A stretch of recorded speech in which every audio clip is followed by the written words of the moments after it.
Asdiqa, salam alaikum, bonjour ou bonsoir les amis. J'espère que vous allez bien partout où vous vous trouvez. En tout cas, c'est ce que je vous souhaite. Et pour le meilleur de toutes les situations, de toutes les circonstances.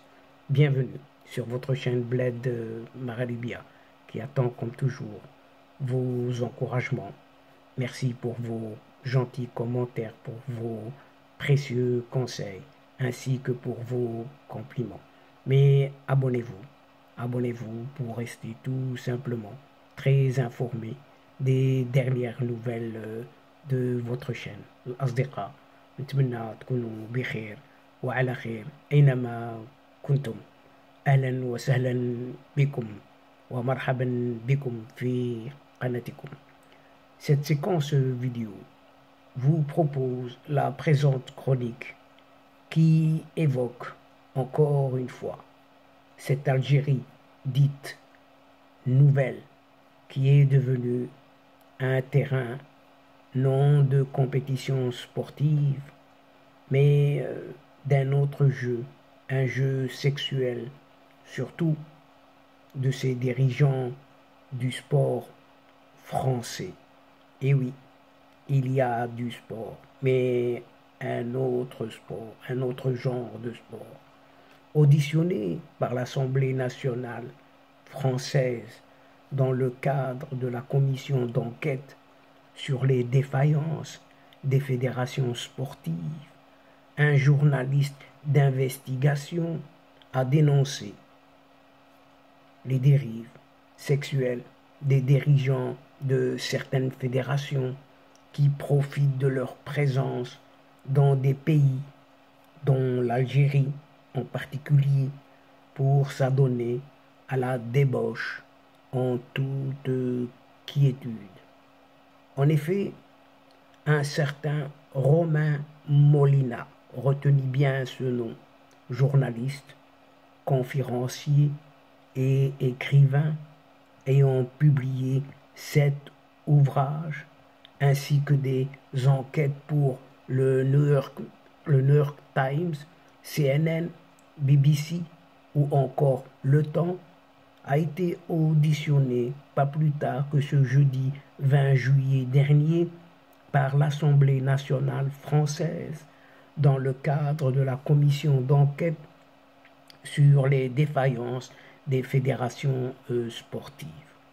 Ce journaliste français, auprès d'1 million d'abonnés tout de même sur les réseaux sociaux, a mis à nu les pratiques douteuses au sein de certaines fédérations sportives. Et Romain Molina a notamment parlé de systèmes mafieux, de menaces physiques et de dérives sexuelles quasi officielles, car connu de certains médias et certaines autorités publiques et couvert au plus haut niveau de l'État français. Mais les révélations les plus choquantes restent celles concernant la Fédération des sports de combat, où la prostitution fait rage le plus simplement du monde. Et Romain Molina ne va pas par 4 chemins.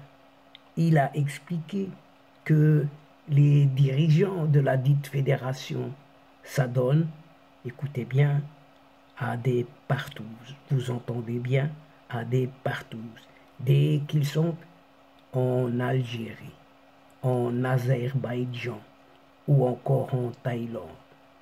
Quand ils vont en Algérie, à Oran, ils ouvrent les chambres. Il y a un cabaret à côté. C'est prostitution à gogo. En Azerbaïdjan, c'est prostitution à gogo. Et en Thaïlande, c'est prostitution à gogo.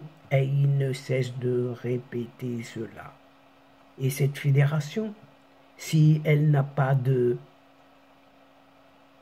elle ne peut pas fonctionner, a dévoilé ce journaliste à Béatrice Bellamy. présidente de la commission. Et c'est un secret de polichinelle.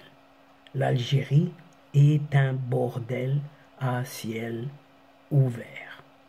Ce qui en soi n'aurait regardé que les personnes qui tarifient leurs relations intimes, relations sexuelles.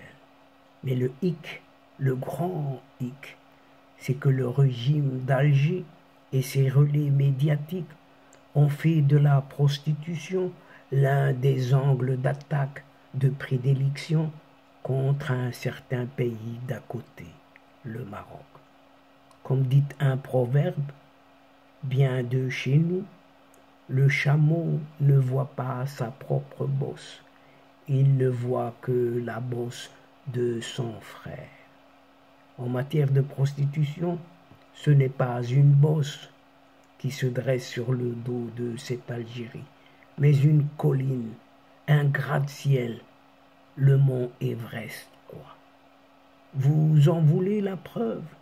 Lisez un excellent livre, Le mal algérien, publié au mois de mars dernier aux éditions du Bouquin. Et dans cet ouvrage, les auteurs, Jean-Louis Levé et Paul Tolila, experts français mandatés dans le cadre d'une mission officielle qui a duré pas moins de 5 ans et demi en Algérie, mettent la lumière sur l'énorme propagation de la prostitution dans ce grand Éden algérien. La prostitution est omniprésente en Algérie, révèlent les experts français.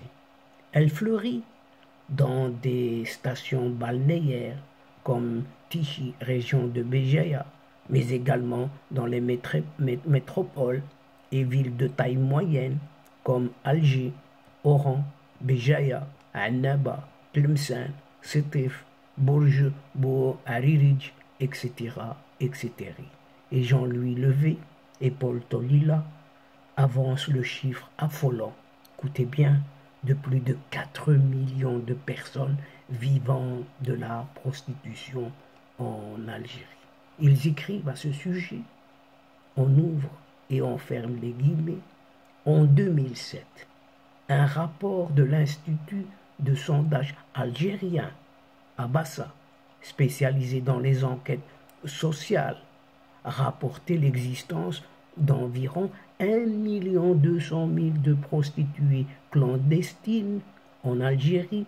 Chacune faisait vivre au moins 3 personnes autour d'elle, ce qui donne un chiffre d'un peu plus de 4 millions de personnes vivant de cette activité. Et dans le livre, Alger est décrite comme un bordel à ciel ouvert, tout simplement. Et les auteurs, Jean-Louis Levé et Paul Tolila, citent une avocate au barreau de la capitale algérienne qui a mené une enquête sur cette activité et recensé pas moins de 8000 maisons dédiées à la prostitution dans le seul Alger, sans parler des autres endroits de la capitale où des femmes et des hommes tarifient leurs rapports sexuels.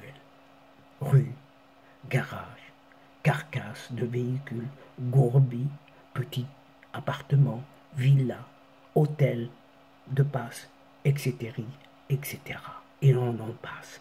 Et cette prostitution est aussi le fait de mineurs. L'âge d'entrée dans le métier se situe entre 14 et 16 ans. C'est un compte, c'est à se rouler par terre. En parlant de la prostitution à gogo en Algérie, eh bien, Romain Molina, ce journaliste, n'a fait qu'enfoncer une porte ouverte, en quelque sorte. Évidemment, le régime d'Alger et ses relais propagandistes seront dans le déni, comme ils le sont pour d'autres sujets, autrement plus importants, et qui finiront par couler le système, tôt ou tard. Mais le plus tôt est le meilleur. Et donc, chers amis, mesdames et messieurs, nous sommes arrivés à la fin de cette séquence et avant de vous fixer un autre rendez-vous à une prochaine fois en vous retrouvant avec un immense plaisir et comme d'habitude, n'oubliez pas de vous abonner pour recevoir les toutes dernières séquences vidéo de votre chaîne, tout en vous remerciant pour votre participation, de nous suivre jusqu'au bout.